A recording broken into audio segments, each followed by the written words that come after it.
Right, I have a comment here from somebody named A, just A. And A writes, the fact is, real Dharma isn't popular. It just isn't. They say so in the text. Making a flashy, new agey movie only bastardizes the story of Guru Rinpoche and the Dharma. And I wrote back, let's popularize Dharma so more people can benefit from the teachings, can access the code. Yeah, of course, I've read the texts. But how do you make those texts relevant to people today in different places who don't have access to the background?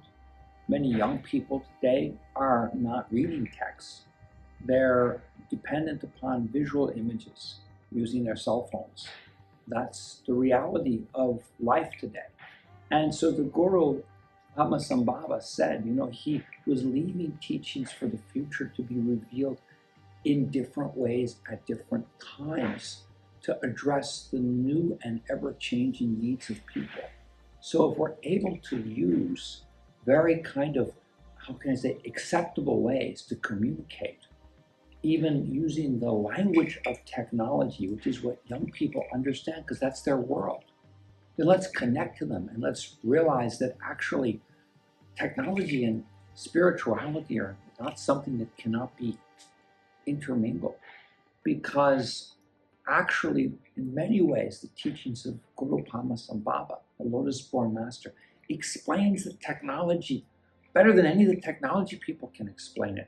If we start to think this way, then we start to reveal a lot of things, and in turn we're able to communicate with more people. Actually, some of our biggest audiences when we've done screenings were in Silicon Valley. Our first screening of Searching for the Lotus-born Master was right there in Silicon Valley. We had 100 seats. We weren't sure 100 people would show up, and 250 people showed up. We were moving television screens out to the hallway and parking lot so people could see it. And that's because the tech people are also looking for answers. They need to connect, and this can explain a lot of things. So together in a shared journey to develop technology in a way that benefits people, we can put compassion into that rather than just capital. And we can actually benefit people with our discoveries or with our, new developments, inventions. And so I think we have to cross over generations now. We need to communicate to a much wider audience, regardless of religion, regardless of region, because as far out as you go, away from the Himalayas, you realize this is just a tiny planet. We all have to work together now. And I think that's what these teachings are revealing, a path forward in the future, in a time that's very, very troubled. So thank you, A, for bringing this to our attention, and let's work on this together for everyone, okay?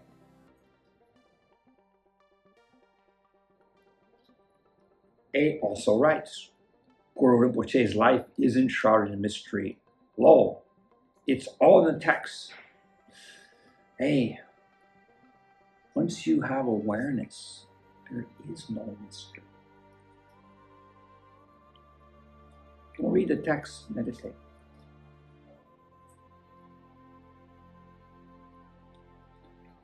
Star Rising writes, absolutely beautiful. Thank you so very much. And I want to thank you, Star Rising, for joining us on this journey together. We are following the stars across mountains and clouds.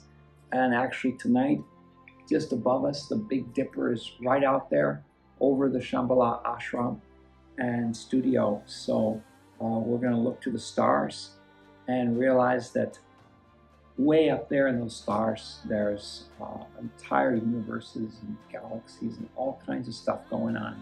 We are only able to feel it, not see it. But if we can be in touch with our minds, and then we can realize that there's no mind, then we are logged onto the universe, and we can be there with them too, all together. So let's do it. Almorosa CT writes, this is a journey where the heart is the guide, and we walk with the light of the wisdom that you share with us. Thank you. And I want to say, Almorosa, yes, the heart is always right. Trust it, and it will take you to marvelous places. Sometimes the rational mind confuses us. So when we're in a centered state of awareness or no mind, follow the heart. And I tell you something, it's never wrong. Your intuition is never wrong. So believe in it. Believe in yourself, okay? Thank you so much, Almarosa, for sharing that thought with all of us.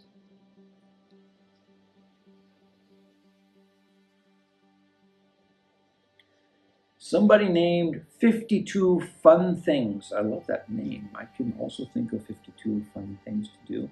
Writes, thank you to bring the ancient wisdom back on live again. It has given the clarity, hope, and peace among chaos during our trial time. May Guru Padmasambhava's wisdom prevail in the world. I want to thank you, 52 Fun Things, for writing that, because we need the teachings of the Guru at this time of chaos. Don't despair. He's coming back. Not just coming back in our film. He's coming back because what we're trying to understand now are the teachings that he's given us to lead us through this time of chaos that he predicted, and to be able to use clarity of mind, skillful means, cognizant wisdom together, all of us, to overcome some of these really, really dumb mistakes that have been made because of short-sightedness, anger, jealousy. All those things has created wars and destruction of the environment. And of course, many, many misuses of technology that are intrusive into our own personal lives and well-being. And so it's really time for us to look to the Guru's teachings to guide us to break through this period of despair and bring about the age of Shambhala in our lifetime, in our time. We can do it, but we have to do it together. So thank you, 52 Fun Things.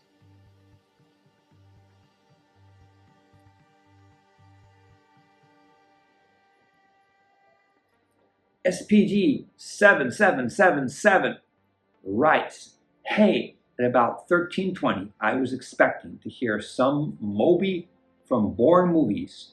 Thank you for the video.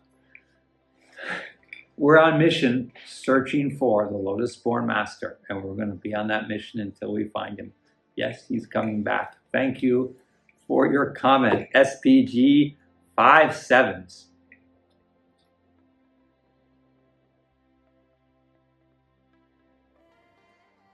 Even Donaldson writes, always nice and good vibe, love it. I want to thank Even, because Even has actually interviewed me several times about searching for the Lotus-born Master.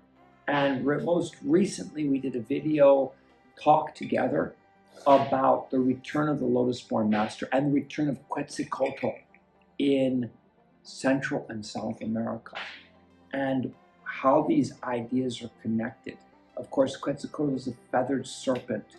He is prevalent in all of the teachings of Mayan and Aztec culture. He's there everywhere. And so he is the feathered serpent representing the Naga, representing the teachings, representing the connection into the universe. Remember, the Prajaparamita, the teachings were given to Nagarjuna by the Nagas. They brought it up from under the water. And so is there a connection across continents from Asia to Central South America? Remember, the Hopis used to dance with rattlesnakes in their mouths and eagle feathers to keep the rattlesnake busy in order to bring the rain. We have so many stories about the Guru, Lotus-born Master, communicating with the Nagas, calming them down to bring about rain in times of drought. So there might be a connection here. Ivan Donaldson, I want to thank you for connecting us and connecting so many people who are on a spiritual path together and bringing us all together in awakening. Ivan, thank you so much. And I also look forward to being on your show again. And we have a lot of things we can do together. Bringing continents together, bringing people together. That's what we've got to do at this time. We've got to end all of this divisiveness. Za Mughal Samurai, that's a cool name. He writes to me, thank you, Lawrence, for all your hard work and deep study. The films look and sound great. What a great team you had. I was wondering if you're familiar with Shingon Buddhism. It would be interesting to hear your thoughts on it. Also, have you considered some production about Nagarjuna? We were just talking about Nagarjuna. Always looking forward to your next video. Well, interesting. My own first portal into Buddhism was Zen meditation in the karate dojo. I have about 45 years of Shotokan karate behind me, as well as other martial arts that I practice on a daily basis.